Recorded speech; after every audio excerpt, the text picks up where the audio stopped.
Bienvenidos nuevamente. Otro gusto es tener aquí la presentadora que felicista, la doctora María Guadalupe Méndez Cárdenas, bióloga de la Universidad Nacional Autónoma de México, de la Facultad de Ciencias.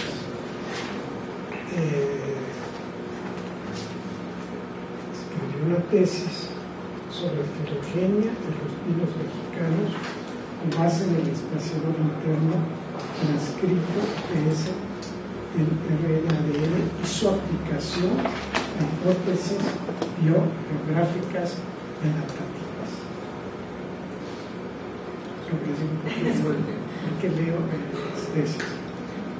Es maestra sistemática del Instituto de Ecología de Jalapa, Veracruz, con la tesis Análisis de la variación vocal en poblaciones simpátricas y alopátricas del mono aullador género Alobata, un enfoque filogenético. Ya se va acercando a eso. Y doctora en biología del comportamiento animal del Instituto de Zoología de Hannover, Alemania. Su tesis fue sobre comunicación vocal y su relación con la sociabilidad en el lema deportivo, el Tinder Edwards, un análisis ecológico y molecular. Es actualmente becado postdoctoral para realizar una estancia de investigación en el Instituto de Investigaciones Antropológicas con el proyecto Evolución de la Comunicación y su relación con la sociabilidad, un análisis comparativo entre llamados contextos específicos bajo un enfoque bioantropológico y filogenético. Es también profesora investigadora en antropología física en la Escuela Nacional de Antropología e Historia, revisora de una tesis de maestría y también de otra tesis de doctorado en la maestra José Isela Martínez. Me da muchísimo gusto, por muchas razones, entre otras, por sus antecedentes de cómo se va adentrando de manera no solo transdisciplinaria en lo que es la comunicación humana y que nos preocupa a todos y sobre todo español. Aquí creo que tiene mucho que aportar y mucho material muy valioso, material para la discusión aquí con nosotros. Bienvenida, la doctora Méndez. Bueno, obviamente relacionado con los aspectos que hemos visto a lo largo del seminario de semiótica. Pero bueno, yo estoy, como dice el doctor, adentrándome apenas un poco en estos temas y bueno, y a mí me daría mucho gusto también recibir comentarios de ustedes que manejan probablemente mejor algunos de estos conceptos que a lo largo de la plática les voy a ir presentando. Y bueno, entonces va a haber mucha parte biológica porque finalmente es mi formación, ¿no?, de formación académica. Entonces, pero sobre la marcha pues iremos viendo algunos conceptos interesantes que se han tratado a lo largo de estos seminarios. Pues bueno, el título, que parece un poco resumen, bueno, es justamente lo último que he estado haciendo ya a partir del trabajo de doctorado, que es la comunicación y la relación con la sociabilidad, y muy particularmente analicé el caso de los sistemas sociales monogámicos, que es el caso de los lemures, lemures y algunas otras especies que presentan estos sistemas sociales, y la relación que hay entre la comunicación, es decir, la estructuración de los signos vocales y los sistemas sociales en general, ¿no? Entonces, bueno, vamos a una de las preguntas, ¿no?, en la biología, y yo creo que también en sociales y demás, es, bueno, ¿por qué evoluciona, por qué existe la monogamia, ¿no? Y el por qué, o sea, es una pregunta que igual podría decir, bueno, ¿por qué existe la poligamia? ¿Por qué existe la poliamia, no?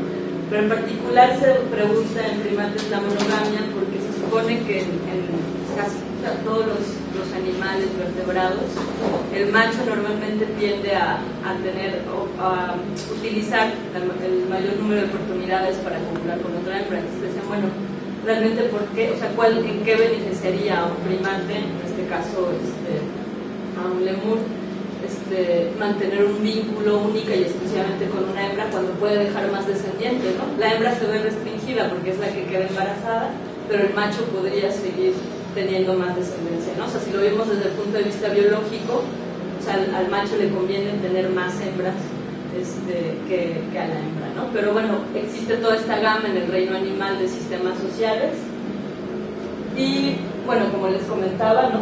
O sea, existe no solo obviamente la monogamia, existe la poliginia, la poliandria, la poliginandria, que son sistemas de organización que, bueno, no sé si ustedes como bien lo recuerden, ¿no? En un caso es cuando es un macho que se relaciona con varias hembras, es decir, tiene descendencia. En el caso de la poliandria es la hembra la que busca más machos y tiene descendencia con más de un macho, y la poliginandria, ¿no? Que es un poco todos contra todos. Y en el caso de esta clasificación, perdón que no la traduzco aquí, hay sistemas que se les llama dispersos, gregarios o solitarios. Tiene más que ver no con la reproducción, sino con sus hábitos diarios, ¿no? Es decir, hay animales que normalmente pueden, que en ciertas temporadas del año viven de forma dispersa y luego se agregan cuando existe alguna dificultad de recursos, etcétera, como los sistemas de los monos araña, que se les llama estos de fisión-fusión, sistemas gregarios que se mantienen siempre muy cohesionados, y sistemas solitarios, ¿no? Donde comúnmente los lemures, estos que vamos a, bueno, de los que voy a hablar un poco, ¿no? Tienen parecía que presentaban este sistema, ya después descubrimos que no eran tan solitarios. Ahora, ¿cuáles son las hipótesis que explican la evolución de la monogamia en primates? Primero estoy entrando en el aspecto biológico para después irme a la parte más de la comunicación y al final la correlación entre los dos, ¿no? Pues bueno, ahí como se manejan muchas hipótesis, pero dentro de las hipótesis más relevantes, una de estas sería el tamaño óptimo del grupo. Es decir, que muchas veces los factores de recursos o factores medioambientales limitan un tamaño óptimo, ¿no? Es decir, los grupos en una sabana no son iguales en tamaño que los grupos en una selva, los grupos en un desierto, etcétera, porque la disposición de recursos de alguna forma está definiendo cómo se van a agregar estos grupos sociales, ¿no? Otras tienen que ver más está más bien relacionada con la hembra, es decir, si las hembras están muy dispersas, los machos podrían, o sea, si los machos no pueden abarcar todas las hembras que están en el territorio porque estas ocupan un territorio muy grande, entonces por una cuestión de costo solamente estarían, ¿no? O sea, se tendería más a acaparar o a estar solamente con una hembra, ¿no? Y la otra, que es de forma un poco indirecta, es que en realidad las hembras están, y es algo que se maneja mucho en conducta animal, digamos, más determinadas por los recursos, o sea, es decir, las hembras se dispersan según los recursos y los machos se van a distribuir según se distribuyen las hembras, ¿no? O sea, a las hembras les importa el recurso y a los machos las hembras. Entonces es lo que define un poco las distribuciones sociales, ¿no? Y otra de las hipótesis más un poco, no sé qué tan recientes, pero yo creo que sí fueron después de estas otras de la cuestión de los recursos, era la protección contra el infanticidio, ¿no? En sociales creo que fue de las primeras que se postularon. En biología después también se empezó a ver que en los primates existe infanticidio en sistemas, incluso llega a haber en sistemas monogámicos, mucho menos que en sistemas poliginándricos o poligínicos. Y bueno, esta es la idea de que el macho, ¿no?, pueda como invertir más tiempo para el cuidado parental y de esta manera disminuir el riesgo de infanticidio, que normalmente lo llevan a cabo otros machos que se encuentran como periféricos, ¿no? O sea, que todavía no se establecen en un grupo, en una pareja, ¿no? Ahora, en biología lo que entendemos por sociabilidad, yo imagino en cualquier otra área también, es la tendencia a asociarse, a formar grupos. Y esto es como la parte integral, sobre todo en el caso de los primates, es como un comportamiento adaptativo muy, digamos, evidente en el caso de los primates. Ahora, los sistemas sociales rápidamente incluyen nada más 3 factores normalmente, que no vamos a adentrarnos mucho en eso, solamente es como para darles un panorama general, que es justamente la organización social, que son esto de los tamaños del grupo, la estructura social, que tiene que ver con las jerarquías, es decir, cómo se relacionan dentro del grupo, si son sistemas matriarcales, patriarcales, etc. Y por otro lado el sistema reproductivo, ¿no? O sea, que ya es el comportamiento de reproducirse con una hembra, con un macho, con más de una hembra, con más de un macho. En cuanto a la comunicación vocal, o no sé si yo pudiera, si se le puede llamar, creo que sí, zoosemiótica, ¿no? Que sería el estudio de los signos dentro de la comunicación en cualquier animal, que pueden ser primates, ranas, aves o grillos, que también digamos que tienen formas de comunicación que no necesariamente son homólogas, ¿no? Tienen analogías por las estructuras que utilizan, etc. Digamos que la primera pregunta también, o una pregunta interesante que se nos ocurre cuando estudiamos la comunicación, es cómo es que han evolucionado los sistemas de comunicación vocal. Y bueno, en este caso yo solamente me voy a enfocar en la plática a la comunicación vocal. También está la comunicación gestual, que es un tema muy interesante y que se vincula íntimamente con este otro tema, que Rosicela está interesada en esa parte. De hecho, bueno, estaremos haciendo un proyecto en conjunto mezclando la parte vocal y la parte gestual. Y bueno, y una de las cosas interesantes es qué reglas están vinculando a la comunicación vocal con el comportamiento, y también cuáles reglas están, digamos que, condicionando los patrones estos de comunicación en animales en general, bueno, en primates sociales. En primates normalmente los estudios que se han hecho en cuanto a la comunicación tienden a ver más bien las funciones, ¿no? O sea, la función, por ejemplo, del tipo social, se dice que los llamados sirven para agrupar, para aumentar cooperación, para mantener alejados a los rivales o reducir los conflictos.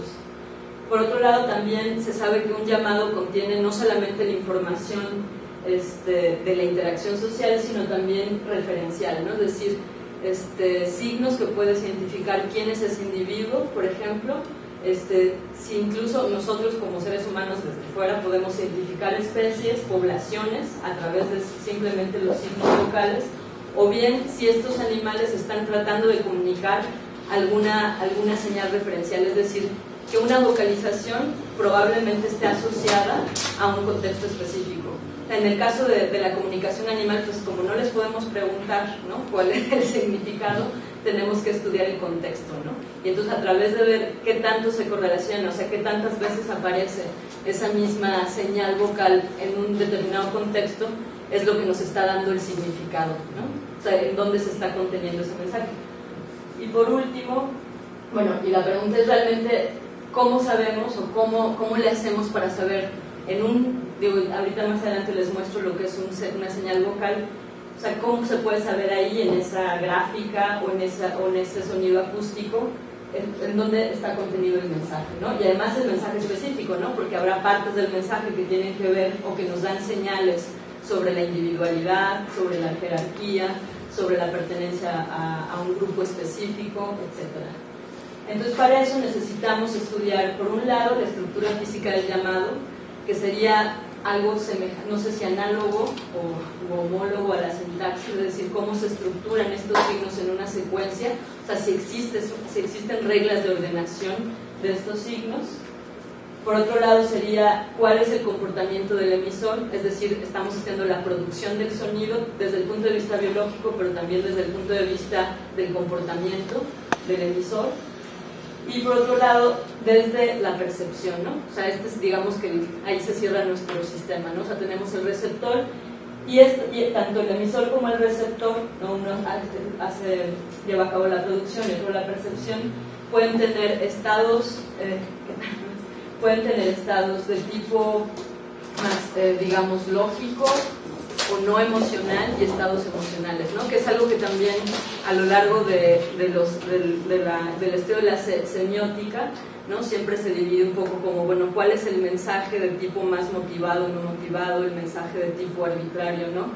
Yo creo que en primates nosotros podemos también encontrar estas diferencias, ¿no? De estados. Normalmente en la antigüedad se decía que los animales solo respondían por emociones impulsivas, ¿no? Que eran como reacciones innatas. Pero hemos estado viendo que no, que son animales que tienen una inteligencia, que también pueden saber o anticiparse a ciertas situaciones y tener asociaciones de tipo referencial. Entonces, bueno, ¿cómo y por qué se estudian los signos vocales? Bueno, el cómo lo vamos a ver después. Y normalmente dentro de la biología o lo que yo he, digamos, estudiado a lo largo de la maestría y el doctorado, que los caracteres vocales se pueden estudiar como si fueran patrones discretos, es decir, podemos medirlos, podemos clasificarlos, etcétera, ¿no?